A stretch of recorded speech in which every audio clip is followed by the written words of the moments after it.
that you're gonna deliver today. We're really looking forward to hear what you have to say, to listen to the materials that you prepared for us, and obviously we'll be here asking questions. I don't know how you organize your lecture, how you organize your time, your schedule. So I think I'm gonna give. Who starts? Just tell me, because I will put you on the screen. Me.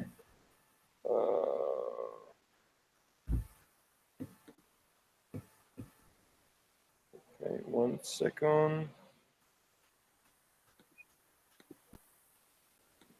Leo, who starts? Stefano will. Stefano? Mm-hmm. Okay, so I'll put you on the screen. Welcome to the European Forum on Collective Intelligence, and we're here for you. Thank you very much. I'll put you on the screen. Is it working? Okay, tell me if it's working. Yeah, I'll tell you in a second. He's on the screen. Unfortunately, it takes time to load the presentation. Mm-hmm. So I don't know if you see a blank screen. We still don't know. Just wait. Yeah, it's loading. It's loading. Yeah. Okay. Yeah, it's here. Thank you very much. Okay. You can start whenever you want. We're here for you. Okay, I'm going right now. So, good evening, everybody. My name is Stefano Agostini. I'm from Rome. Today, I'm gonna present to you a paper named Virtual Community Informatics, a Review and Research Agenda, written by Lee Vogel-Limayan. As you probably see, I erased some words. I had to cut off some words because I had to cut off a part of the paper because you required 5 pages length. So I had to cut off, I think, two parts out of 3 of the paper. But the main part is there, which is a review of the virtual community definitions. The other parts were about possible classifications of virtual community and communities, and the review of the research agenda. I think that the majority of you don't have the same background I have, which is in communication sciences and sociology. So I'll do my best to introduce to you this topic, which is online communities. Before we start, I think it's important to say a few things, which is the first one. Of course, depending on how we describe society, our point of view changes, and also the way we see the phenomena we study. So, for instance, if we stress the hyper-industrialization and the tertiary, we will be talking about the post-industrial society. If we will be focusing on, the knowledge sector, we will be talking about the information society. But we will be focusing on the network as the structure of the society. And also, if we stress the information as a commodity, we will be talking about the network society. Very well described by Manuel Castells. And I'm saying that because I think that the theoretical context we use is very important when we use a phenomenon. In this case, I think that the network society is the best theoretical framework we can use. Combined with the network individualism written by Barry Wellman, which is a concept actually. It's not really a theoretical framework, even if he developed a kind of in recent years. Each one of them resonate to the other, so they quote each other. But it's important also to say that both of them don't come, the network society and the network individualism with the internet. Time was needed to see these phenomena evolve. So, for instance, about the network individualism, Barry Wellman very clearly stated that high transportation network infrastructure, and the telephone connection, like the I should talk about communication technology, and also the mobile phones and the internet, of course. They all occurred when we talk about network individualism that started from the 70s. And of course, the internet was a boost. I had to talk about online communities, but I'm talking about virtual communities. So it's important to say that they are labels, and there's no consensus over the label we use. But something must be said, I think. If we talk about online communities, it's like we are talking about something that, let's say, switch off when the network itself and the devices are switched off. When we talk about virtual communities, we are talking about something which continues to exist, let's say, to work, when the network and the devices we are using are switched off. And when we talk about digital communities, mainly we are referring to the information itself. Of course, in the last session, I don't remember the name of the guy, where was talking about a definition of collective intelligence, and he said that there is no consensus about a definition of collective intelligence. So I have to say it's the same, of course, about the concept community and the concept VC, of course. And this is the interesting part of this paper, which tries to address to this problem. Actually, the goal that the authors had was very ambitious, which was to provide a working definition of virtual community, which is to say, try to find an agreement about a working definition, not only a definition, a working definition. The paper has been written, it was written in 2003, so it's old, let's say.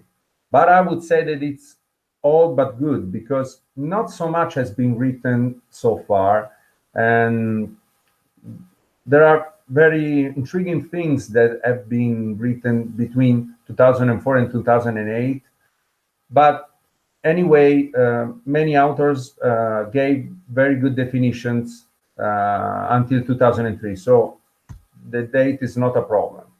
And before we start, it's also important to say that virtual communities are not a brand new phenomenon. They came up many years ago, and we see here when. So at the end of the 60s. So it's not a recent phenomenon. On the left side, I thought to put the positive sides of the paper, and on the right, the negative sides. We can see what I said before. So the aim of the paper is very good. Nevertheless, some important things are missing, in my opinion, and few of them are that some important definitions are missing. If we have time, I can give you some of them. They put Jones in the literature, and a paper written by Jones where he wrote about the virtual settlement, but there's no they don't refer to the virtual settlement written by Jones, and neither what Hillary said about the concept community, for instance, because Hillary in the 50s tried to classify more than 90 community definitions, and he found three main elements that were common in these definitions. And I see here that they didn't take into account what Hillary made, actually. So, and also the label which they use, the virtual community definition label, is not taken into account as problematic. We have also to think about the current context, which is to say that virtual communities are also in our mobile phones, for instance, in our WhatsApp groups. So, of course, this paper is not very updated, but it's very good in my opinion. So this is the starting point of the paper, which is try to understand what a virtual community is. And they made a review, as I told you before, trying to find a working definition that could have a consensus. To do so, they put the main 9 definitions they found in a table and try to evaluate each one of them. I'm going to do it with you now. Actually, I used a little bit what they wrote, but they wrote a paper which is very short, so I try to say something more about it. In gray, you see the good things of the definitions I'm introducing to you. In red, the problematic elements. Let's start with this, where the definition given by Carver, 1999. Virtual communities are about aggregating people. People are drawn to virtual communities because they provide an engaging environment in which to connect with other people, sometimes only once, but more often in an ongoing series of interactions that create an atmosphere of trust and real insight. What I see here is that the focus of Carver is on aggregating people by interaction. And the reason why is the stay together. The reason why, I mean, of course, the reason why they meet there in a virtual community and stay together. Even if it's, it's like rhetorical. I mean, we stay in a virtual community to stay together. It's not a real reason why. And I don't see any shared place, any reference to a shared place here. Why do I mention the shared place? Because if we talk about a virtual community, we should talk about a space where users are bonded together. And to do so, they need a shared place to post their messages, to share their messages. Because if they don't have a shared place where they put their contents, we could be talking about a group of people which exchange messages individually, which is something different. And of course, here, a problematic element of this definition is that they can meet only once, but more often in an ongoing series, blah, blah, blah. It's like, what if they meet just once? I don't see a virtual community if they meet just once, because we need ties in a community. Craig and Zimring gave a definition which is not a good definition of virtual community, in my opinion, because they define a virtual community as sense of community. The focus here is on the interaction, and we don't have a reason why they are together. And the shared place is missing as well. Erickson in 1997 defined a virtual community as long-term, computer-mediated conversations amongst large groups. Here, the focus is on the communication, but we don't have a real reason why. The shared place is between the lines, because he wrote about a group. So hopefully he was thinking about a shared place. But anyway, what if we have a small group? Don't we have a virtual community? Because I think so. The fourth definition comes from Hagel and Armstrong, 1997. Virtual communities are computer-mediated spaces where there is a potential for an integration of content and communication with an emphasis on member-generated content. So here I see that the focus is on the online communication. The authors state, as I wrote you here below, member-generated content obviously refers to data, information, discussion, feelings. For me, it's not obvious. And then also that, I would say also that if there is a potential, it's very specific if we say that there is a potential. So we don't know if the integration of content and communication took place or not. And the common interest is written between the lines here in this definition, but it's there. Let's move on to the fifth definition from Hess. He wrote this definition in 1995. Virtual community is a community that spans time and geography, a community that supplements buildings and streets with personal computers and information superhighways. So I don't know if this is a working definition. Many things are missing, just like the reason why they're there. But anyway, a good thing from Hess is that he mentioned community. Because, for instance, Kramer, Zimring, and Agel and Armstrong didn't mention any word like member, persons. So I think it's important to mention that there are users or persons within a community. The sixth definition comes from Ho, Schraffel, and Chignell. It was written in 2000. For them, a virtual community is technologically mediated, persistent environment which supports multiple interaction styles, capability for real-time interaction, and multi-user engagement. So here we have multi-user engagement, which says that there are users, there is a shared place, because there is a multi-user engagement, there are not private messages. But the problem that I see here is that what if we have a community which uses walkie-talkie, which is to say radio transmitter and receiver, for who doesn't know what a walkie-talkie is.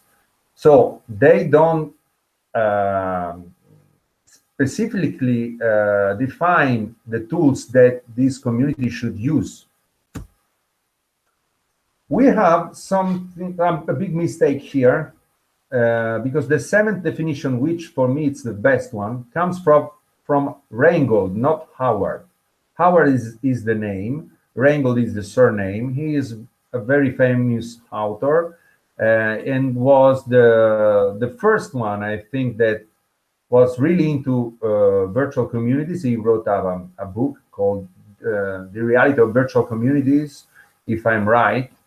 And he gives a very good definition here, because he defined a virtual community as social aggregations that emerge from the net when enough people carry on public discussion long enough with sufficient human feeling to form webs of personal relationships in cyberspace. So what I see here is that we have all the elements we need. So we have a group of persons or users, we have a shared online space, we have a computer-based information technology as the tool, we have a communication interaction, and we have a common interest. And also, very important, there are ties between the persons, because he said that time is needed and long discussions are needed to develop a tie. So I think this is a good definition.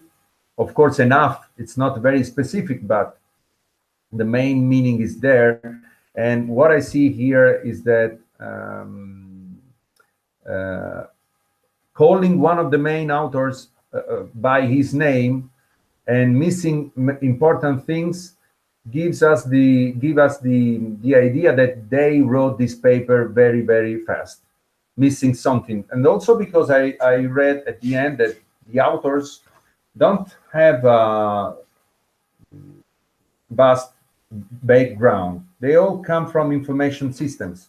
So maybe this is one of the reasons, and also because the goal that they wanted to achieve was very ambitious, as I said at the beginning.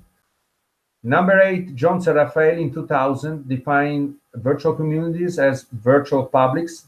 They are symbolically delineated computer-mediated spaces whose existence is relatively transparent and open, that allows groups of individuals to attend and contribute to a similar set of computer-mediated interpersonal interactions. Here you can read the focus is about interaction of group of persons in a shared online space, which is very good.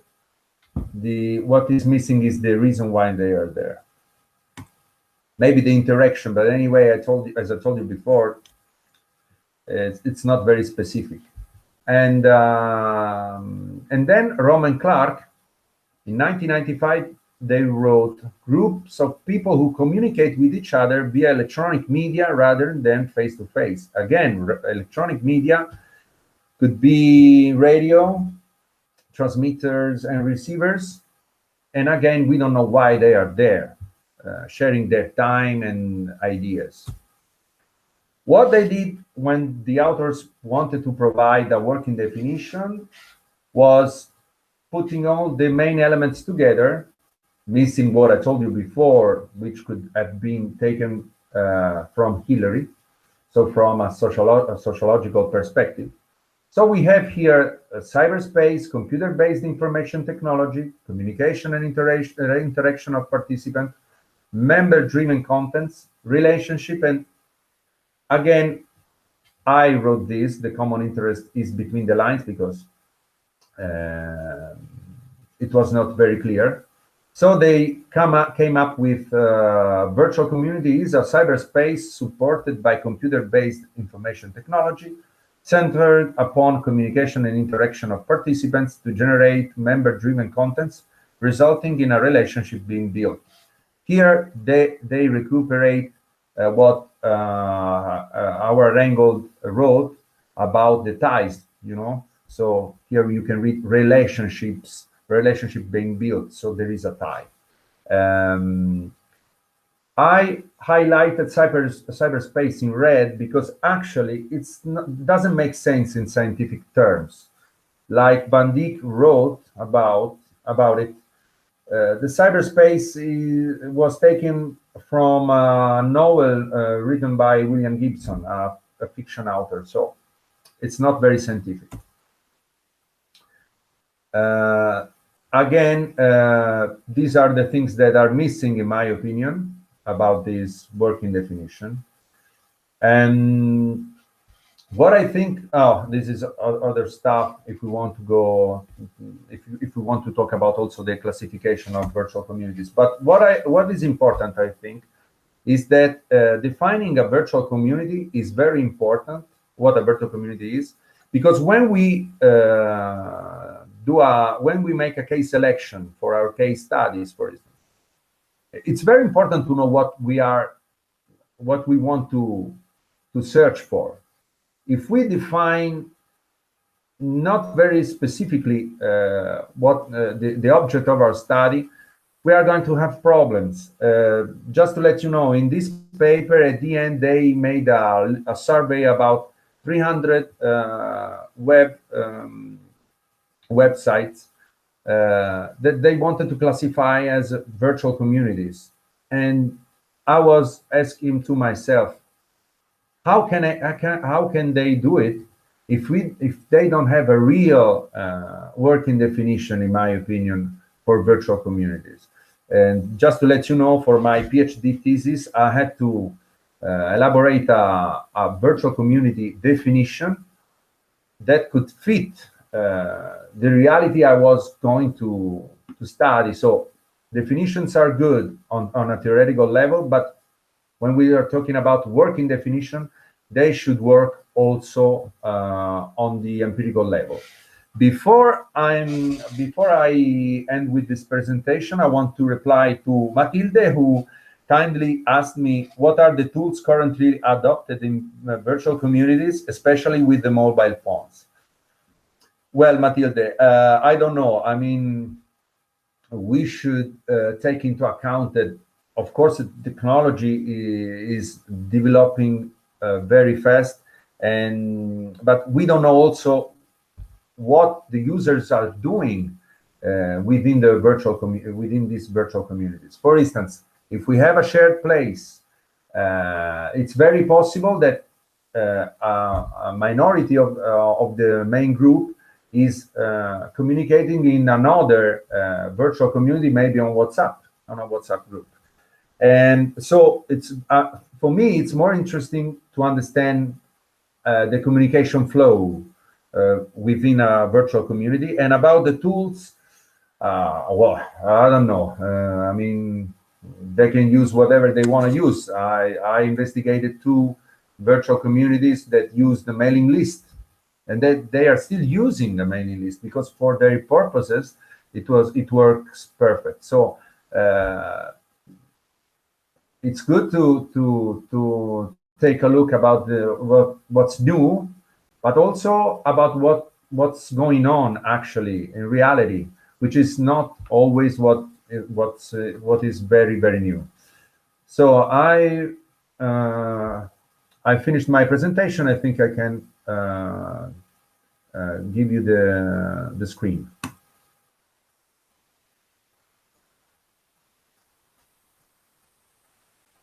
Let me know if you can, if you receive the screen. Okay. I have a question for you, Stefano, if you want. I was just wondering, there's a lot of emphasis in what you're saying on the importance of a shared space. Yes. And I was just wondering, why do you think that is so important, and why is it necessary to have a shared space? Could the community not be defined simply by having, I don't know, sufficient interactions among the group, even if it's on an individual basis? Well, because Stefano, could you please turn on your video? Yes. Because there's something strange. Working? We can't see you. I think you have to turn off the shared screen. Yeah, you should turn on the shared screen. I tried to do it. I tried to do it. I mean, is it fine now? No. Yes. Now it's okay. Okay. Okay. I'll tell you why. Because when we define a community, like Hillary said, it's very important that there must be a place where the community lives. And if we are online in a virtual place, anyway, we need a place. Because if we exchange personal messages, we are not communicating to everybody, which is what we should do when we are talking about a virtual community. I know what you are thinking about now. I mean, we are in a society, so we don't meet each one of us, even in a small village. But a shared place is necessary not only because it's important to see the relationship within the group, but also to monitoring the group, and it's important also to know what the borders are of this space. That's why I said before it's very interesting to study the flow of the communication, and that's why I really believe in qualitative studies, because if we only make an ethnography, which is an observation online, it's not enough for many reasons, and I don't have time to explain all the reasons why, but in particular regarding to your question, because we don't know what they are doing behind us. I mean, are they exchanging SMS or WhatsApp messages or emails? So I think it's very important to establish the borders, and of course we need a shared place to define a group, a community, because if we need to establish some ties within the community, we need to give the possibility for everybody to communicate, to establish a tie. I don't know if I replied to your questions. No, I think you have. Thank you. And I don't know if Matilde is satisfied with my reply. Okay, thank you very much. Thank you very much. It was super interesting and super knowledgeable, especially because we work on like virtual communities, and as for all these new concepts, it's always hard to like define them in a really precise way, sometimes each author gives his own definition, gives his own working definition, and uses it without even considering the other options. So thank you very much. You're welcome.